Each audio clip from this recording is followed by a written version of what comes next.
Hello, everyone, and welcome to a new edition of our Open Innovation Thursdays. My name is Marisol Menendez. I've been hosting this podcast for already 54 chapters of the book, and I'm a practitioner who is also very lucky to be speaking every week with each of the authors of the Oxford Handbook of Open Innovation. Today, we are speaking with Dieudonnee Cobben. Hello, Dieu, how are you today? Thank you very much for the invitation. I'm looking forward to the conversation. Thank you very much, Dieu. As everyone knows, these conversations are a close one-to-one conversation, friendlier version that may be reading the full chapter, getting also additional stories about each of the chapters of the Oxford Handbook of Open Innovation, published back in February 2024. I'm connecting today from Valencia. I'm in fact nearby the sea, the Mediterranean Sea. And you, where are you connecting from? I am connecting from close to Maastricht in the Netherlands. Oh, that's very nice. And we love that the book is also, of course, a representation of the global knowledge around open innovation. We always like to dedicate the time to get to know our guests a little bit better and their background. Can you please introduce yourself? Yes, thank you very much. So my name is Dieudonnee Cobben. I'm combining worlds. Part-time, I'm working as assistant professor at the Open University in the Netherlands. And there I'm doing research on innovation ecosystems, how to govern them, and how to measure their performance and impact. And on the other hand, I'm also a practitioner. So I'm working as a project leader at the municipality of Maastricht. And there I'm stimulating, together with very many colleagues, sustainability and working with all kinds of organizations and our inhabitants to make the world a little bit more sustainable every day. That's a short summary. This is marvelous. And how come did you ended up doing open innovation? How did you find your way to this area of knowledge? Yes, it's a very good question. So already during my studies, that was back in 2006, 2007, I was amazed by the idea how many complex ideas, how many complex challenges we have to solve. And I quickly realized that we could not do it on our own. And I was, I think, 13 or 14 when I was really amazed with complexity. And then I started to realize that we have to collaborate. And then during my studies and meeting all kinds of people, and I was able to visit Henry in 2019. So everything came together, and I was able to do a PhD on innovation ecosystems. So I met open innovation already very soon in my life, but not the concept, but the idea of working together. And during my studies, I met Miriam Kloot, probably also a famous name in the field. And she introduced me to the concept of open innovation. And then I was like, that is the concept I was looking for all those years. And from then on, I was working on innovation, and that was 2014. Wow, I know the feeling of putting a name to the thing that you want to do and that you know. So this is exciting. And in fact, all the way to get to write this chapter number 54 of the book, titled The Use of Open Innovation Metrics. You co-wrote this together with Marcel Bochers, a good friend of both of us. Yes. So how come this chapter came to be? What's your collaboration with Marcel for this book? So Marcel and I first met in Berkeley. And of course, we had a special connection because we were both Dutch people and we both loved the Dutch cookies, stroopwafels. So that was the instant connection that we felt.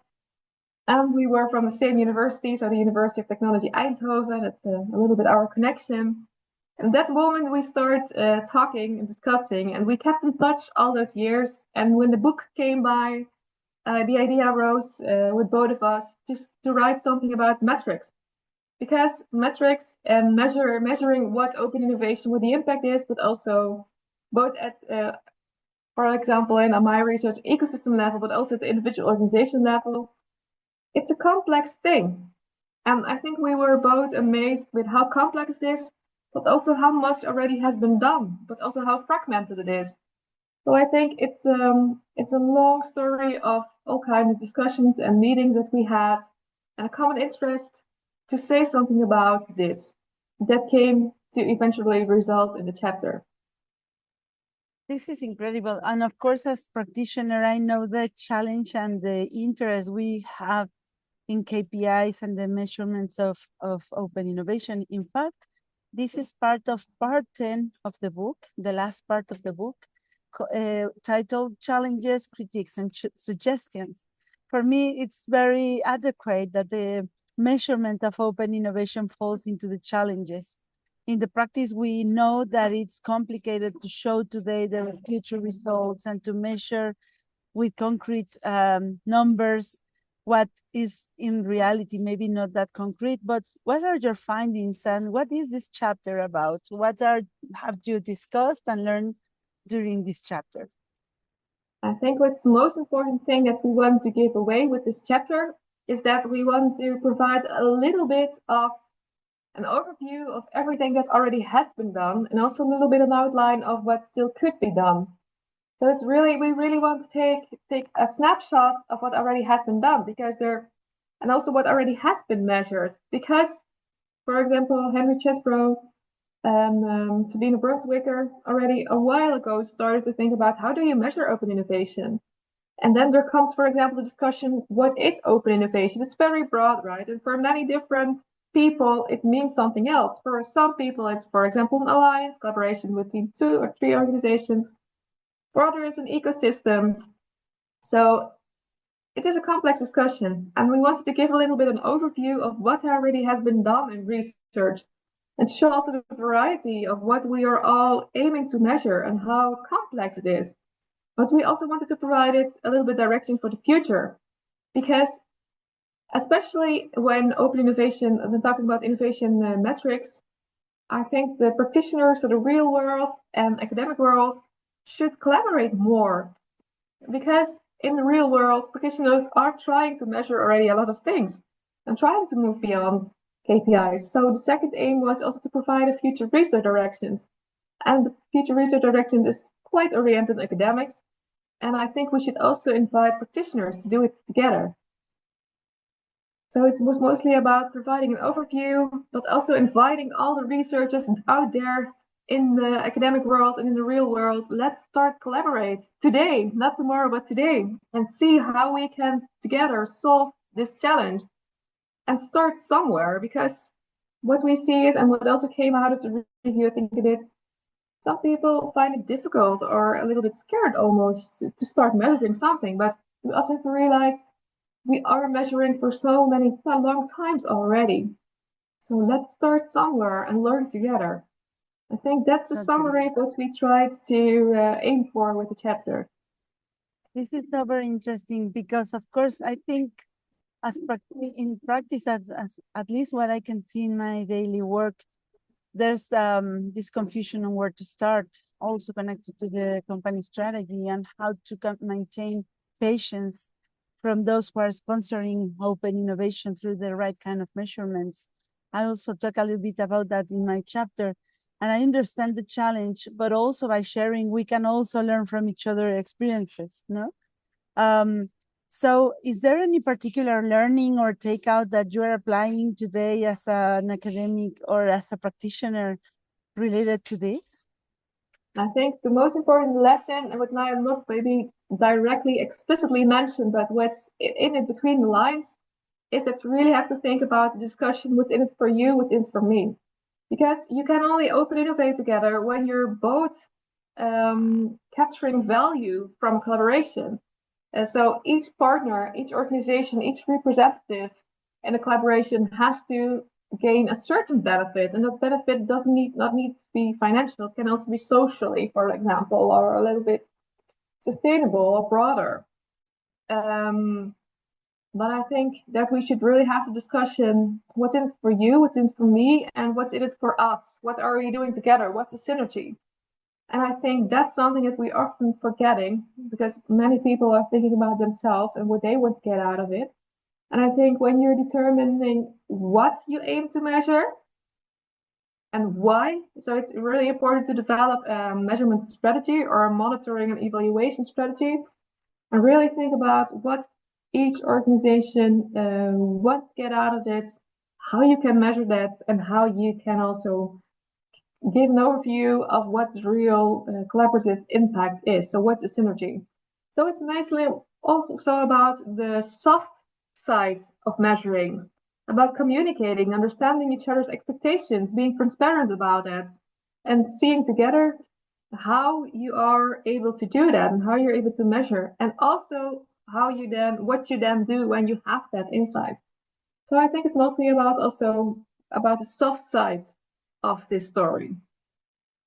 I like very much what you are pointing out about having pecuniary and non-pecuniary elements for the impact and the indicators of success, no, for Yes, open innovation. That goes very well in hand with the definition of open innovation per se, and also talking about the benefits from all of those who are participating, because at the end we're talking about knowledge flows. No, and when we're exactly. measuring flows, we need to measure all those involved. And so I like also this concept at the end of the book, because we are rounding up where we began discussing about the basic concepts, but still there's a lot to move along and to adapt in terms of scorecards and indicators for everyone, also very connected to impact and all Yes, those elements. And more importantly, in times of uncertainty like we have today, with scarcity in many areas, so measuring is a key element. We are getting closer to the end of this, because these are very light and one-to-one conversations, but we want to keep it light and create curiosity in people so they are willing to read the chapter. Remember that you can buy just this chapter if you are interested. You don't need to buy the whole book. But final question: any special advice for practitioners, and or there can be two advices for academia researchers about related to this topic? I think my advice would be start small and keep talking and trusting each other. So it's when you're measuring something and want to think about what do we want to measure, why we want to measure, always start small. You don't need to measure the whole world to have an idea what you're doing and what your impact is. Start small and think about little things in life and little things you're contributing to. And don't make it too complex at the beginning. Complexity will come, but start small. Talk about it, trust each other, and really believe that you're all doing it because you want to reach something together. This is very, very good advice. And recently in the last few months have been moving a lot forward with measuring, collaborating with impact and sustainability people who are experts in theory of change and reporting of impact, because I think that kind of mindset for big changes and long-term projects is very useful. Also, if we apply it for open innovations, I also feel like we can cut a flower from their garden and apply it to our own. Yeah. So this is so interesting. Really, I'm looking forward. Yeah, I don't know if you have any future research or work related to this area or something to look forward. I hope that there's still one or two papers coming this year, so related to this topic. So better stay tuned. It's coming up. Perfect. And we will meet at the World Open Innovation Yes. Conference, and we will talk about this a lot as well. But Yes. we hope that this podcast remains in the future, and then we can talk about the WOIC 2025 as something also relevant in past tense. Thank you very much for your time, you, and your availability. It's generosity what is creating this podcast, because we have the time of so many interesting people. And thank you very much for your time today. And Thank you very everyone, much. stay tuned for future chapters, and we will keep the discussion on open innovation even after we finish reviewing the book. Thank you, everyone, and see you soon.